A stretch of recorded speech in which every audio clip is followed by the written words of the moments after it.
Everesting.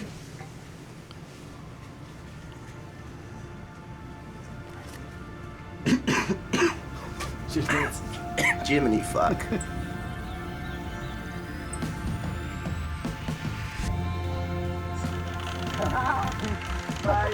Vibes. I was actually just dreaming of Dr. Pepper and squirt soda. I just want to show people that you can be a normal person doing crazy things.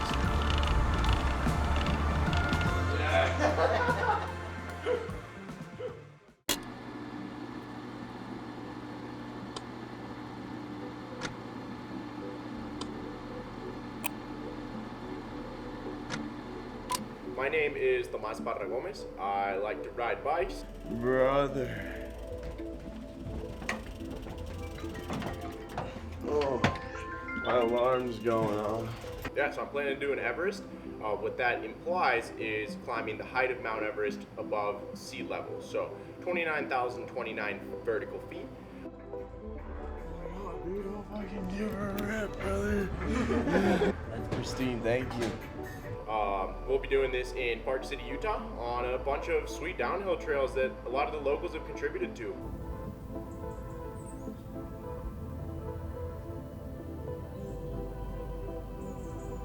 A big part of this project is descending something that lets you have fun, right? I really enjoy riding downhill, so it is as much about descending the 29K as it is climbing it for me on this particular Everest. Dude, we're repping the fucking Green Johnson with the Green Johnson.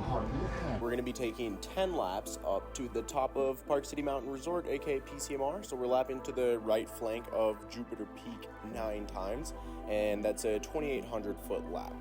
I cross-rided on the road like probably 3 weeks ago and ate shit in the dark. It was sick. From there, after the 9th lap, we'll do a big old climb that's about 44, almost 4,400 feet, all the way up to Jupiter Peak around Guardsman's, and then we shall be done, I guess, eventually. You gotta keep drinking water out there.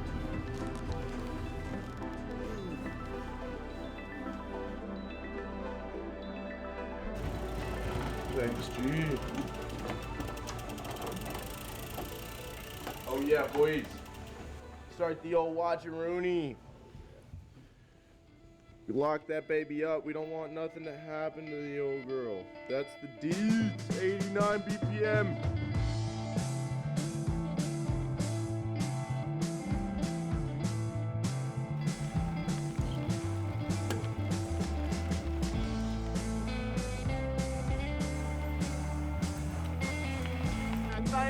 I be line drifting. So yeah, I rode with Tomas through the entire first night, you could say, from about midnight when he started pedaling out of the shop till just about sunrise. It was nothing less than intense. Like, it was pure uphill pedaling up some of the sketchiest, gnarliest fire roads. That boy can pedal up a hill. Oh yeah, lap 1. Check. Check, we up. Drag it on. I mean, we both had light setups on, but I, for some reason, thought Tomas would go slightly slower at night than he normally rides this bike, but that was not happening. We dropped in and he was full pace, full speed.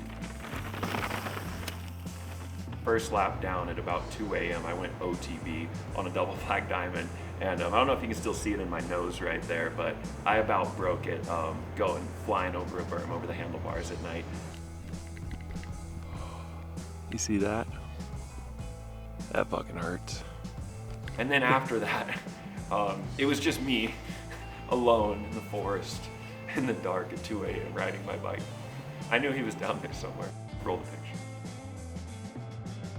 On that second lap, he definitely admitted that he'd hit his head a little harder than he thought, and said that he was struggling slightly to focus on the trail, but he just wasn't feeling his strongest, and so he decided to back out for the day. Healing vibes to the homie. Luckily, he was semi all right, but definitely kind of scary that it happened at night when he was behind me, and then who knows who could have found him. It was pretty uplifting to have him there, and remind me that there was a super long road ahead, and even if it was longer than we expected, that I should just keep rolling.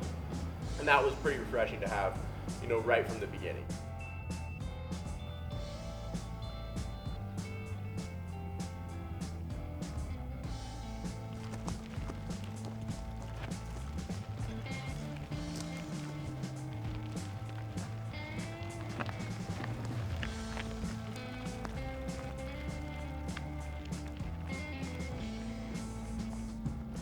With a little fluids check. Yeah. Wow. That's the worst section by far. But it feels good to be up at the top. Shit, bro, you know what I'm thinking about right now? A fucking bacon Gouda. What bacon Gouda, bro? Bacon Gouda.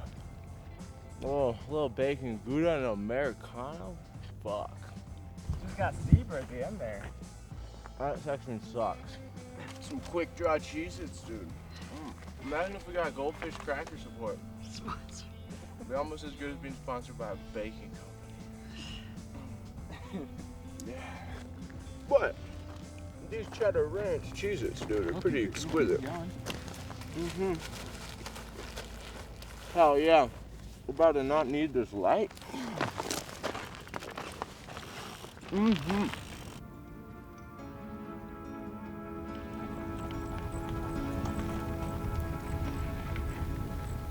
As much as I want to inspire people to ride what they got, I also want to inspire people to just simply ride.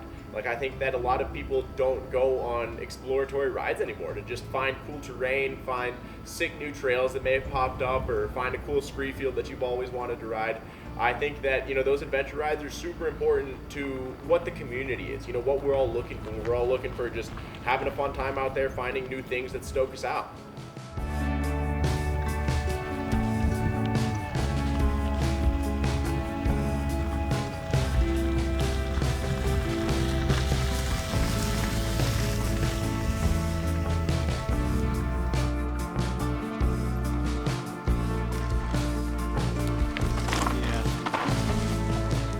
I think I hit like 3 laps, just kind of eating jerky and rice pudding and all that stuff, and then Starbucks opened. So I got me a couple Starbucks sandwiches. Yeah. If you think about it, all it takes is a little bit of provolone, turkey, and pesto, and tomatoes, and you're gonna get to 11.2 this lap. And then the lap after that, we're like halfway. It's pretty easy, dude. If you just think about 4 laps from now, you're gonna be pretty much done. So, yeah, not too bad.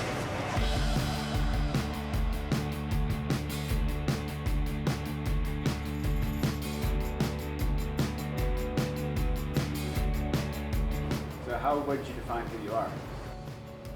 I don't know. I think I'm just a bike rider. Like, I don't really want to be defined, I guess, as like a downhill guy, or as a racer, or as a park rat, or as whatever it is. I think that the industry does funnel people into pretty strict categories that are dictated by the bike that they choose to ride, whereas I just want to ride the bike that I love riding the most and have the most fun on it. I think it's about riding the trails that you love the most on the bike that lets you enjoy it. For me, that's a longer travel bike, but I really just want to ride it all. I prefer technical, downhill, chunky, gnarly stuff on occasion, and so I choose a bigger bike for that, but it really kind of does it all just fine. And just ride your bike, really. Ride bikes. I would consider myself a bike rider, but nothing more, really.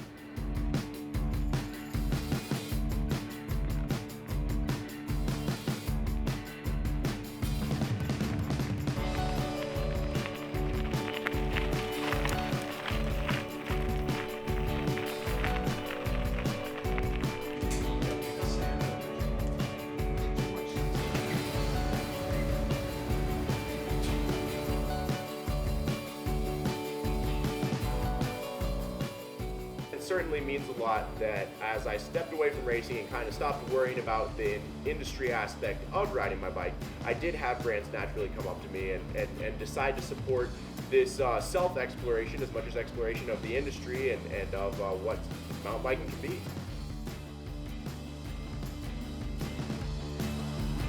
Oh! Almost crashed before we even left!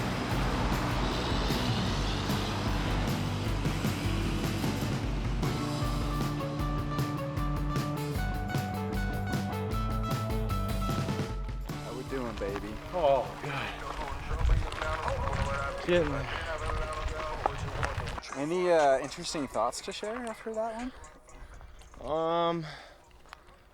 Like, I'm not fucking blown, I'm not cramping, but I'm definitely tired. Like, I need to just chill, drink a lot of water, eat a lot of food. But, yeah, pretty decent. Running out of water was something that I did not see coming. It was something, it's something that's like happened to all of us, really. But having it happen that deep in was maybe discouraging, but I guess it was eclipsed by the fact that I was at the halfway point at that time, where I was like, okay, I just ran out of water, but I'm halfway, like finish your water and get down the hill. Definitely left me with a headache for a couple laps, but I just chugged a bunch of fluids. Yeah, I think that I had an expectation that I would kind of get over this hump, like get over the halfway point and be super motivated to just keep going. But the halfway point was like 15K, so there's still another 15K to go. And I was stoked after that halfway lap, then tried to eat some food, it wouldn't really stay down. And then the next couple laps were pretty miserable. Talking about all the sounds that our bikes were making by that point. Like Dom and I had a couple laps pretty late in the mission, and both our bikes were just making a ton of noises. Just wait till the descent, bro. My headset is like a fucking Moroccan. Yeah.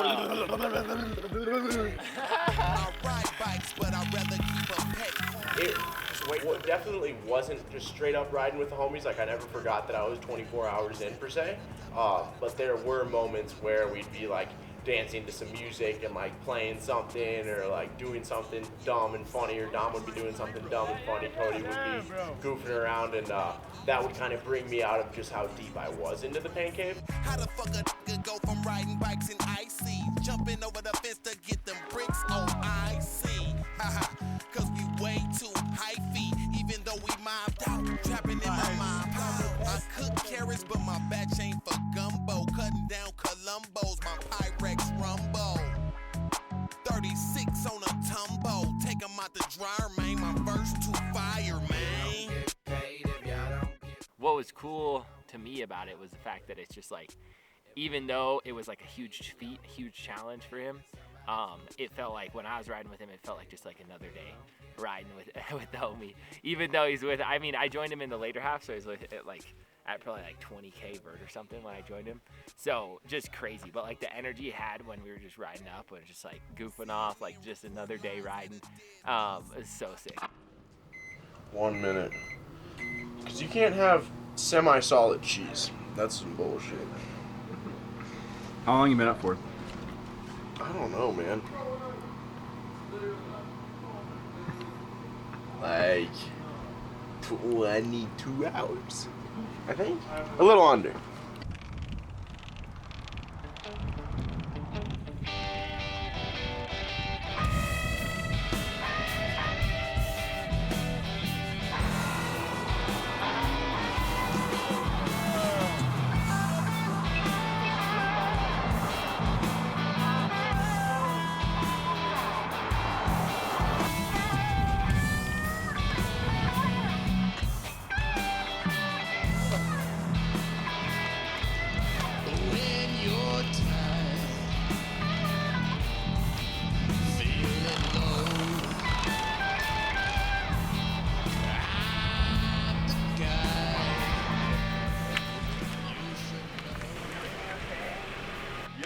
Good, thank you. Where that lady probably thought. Boom. Boom. Boom. Boom. Got this, bro.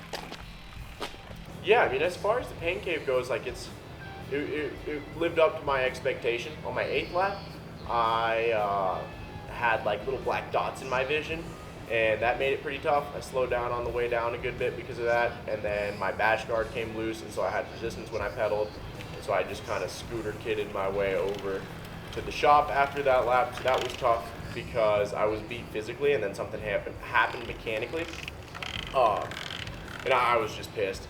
I think I've got a little iPhoner. All right, so deep in the pain cave, that lap sucked ass. I'm now at 22.4K, so a couple more laps, but something just came loose on my shit, and I've got a ton of resistance when I pedal.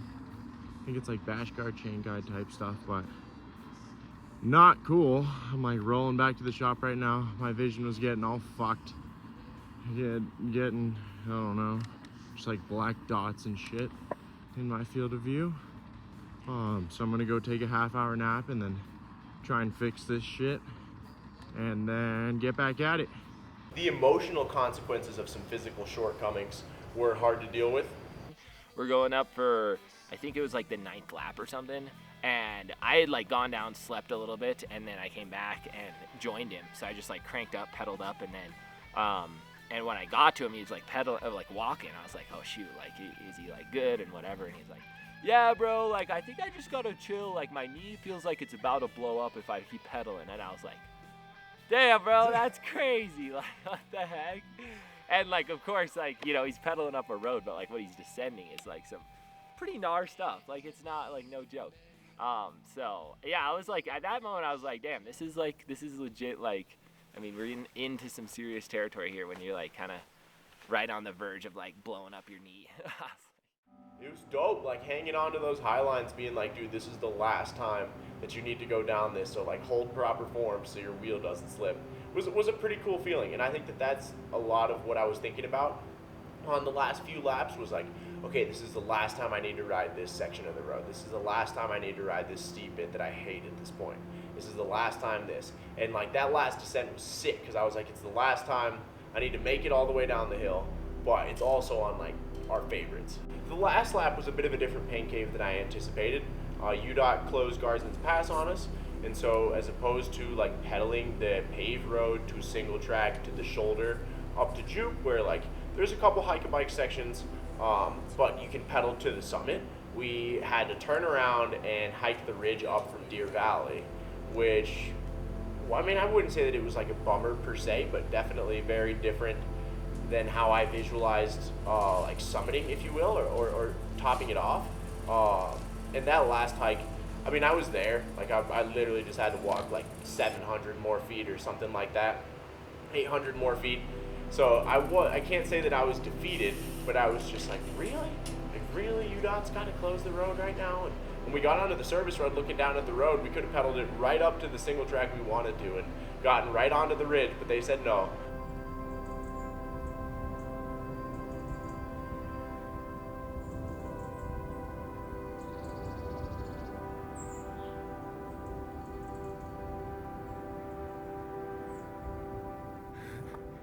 Well, they said UDOT was right down the road. UDOT ain't nowhere to be seen, player. Road looks nice and fast, ready to climb. Yeah, I don't know what they're talking about, but it'll be open tomorrow, don't worry. You can always wait another 24 hours. But I ended up just overshooting the summit, not actually summiting, but going around it, doing a couple hill repeats, and then getting on at the top of the hill. I mean, at that point, when I was just a couple hundred feet out after hiking, you know, probably a mile or so, with my bike on my back on some really steep stuff, I was like, I'm gonna do whatever it takes to, you know, see that 29.1K pop up. Yeah. It's Johnny steeper than Park City 7-Eleven prices. Yeah.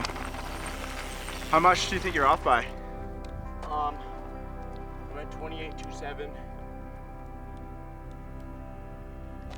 I don't know. I bet you I'll be there this time. Fucking UDOT did us good. I gotta do that again. Where are you at? 28.8.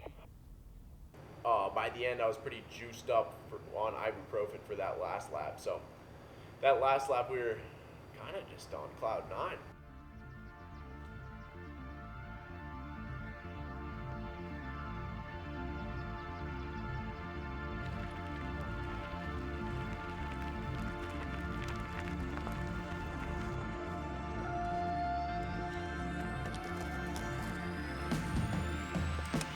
Yeah. Let's go.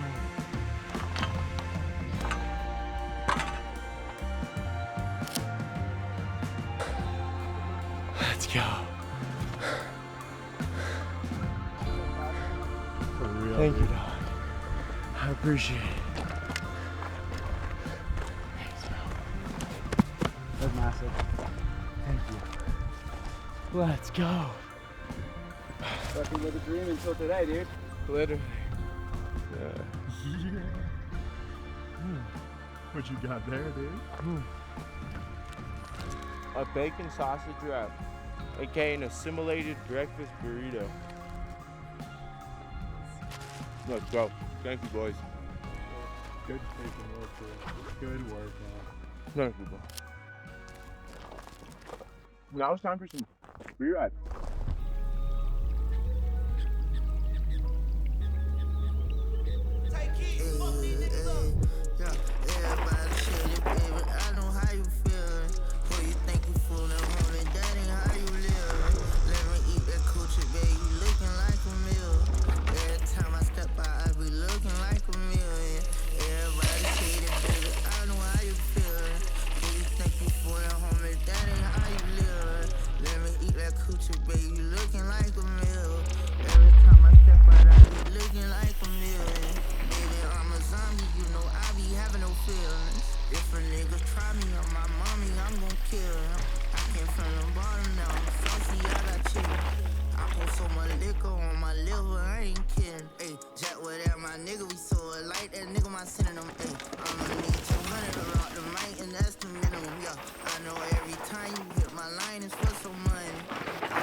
Do whatever on whatever bike you got if it makes you happy, and I think that that's what I want to emphasize is whenever you find something that stokes you out and makes you happy on bikes, chase that.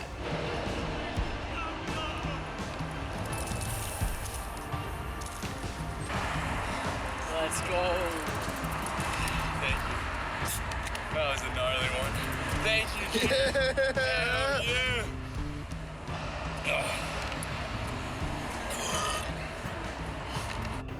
What are your thoughts on the Everest? Tomas is a psycho. That's thought number one. This whole project and this idea, when he came up with it, I think surprised all of us. Just the fact that he was committing to this and doing this. But we all knew that he was going to do it and that he would do it. And he did. He did it. That was a close call.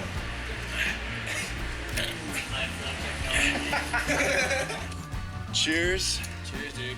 Cheers. How you feeling, dude? Good. I think once the ibuprofen wears off by tomorrow, I'll be fucking fucked. But... Do you think I said this thing? Yeah. Can you please get drunker? So get me in a not so stinky shirt. That was perfect.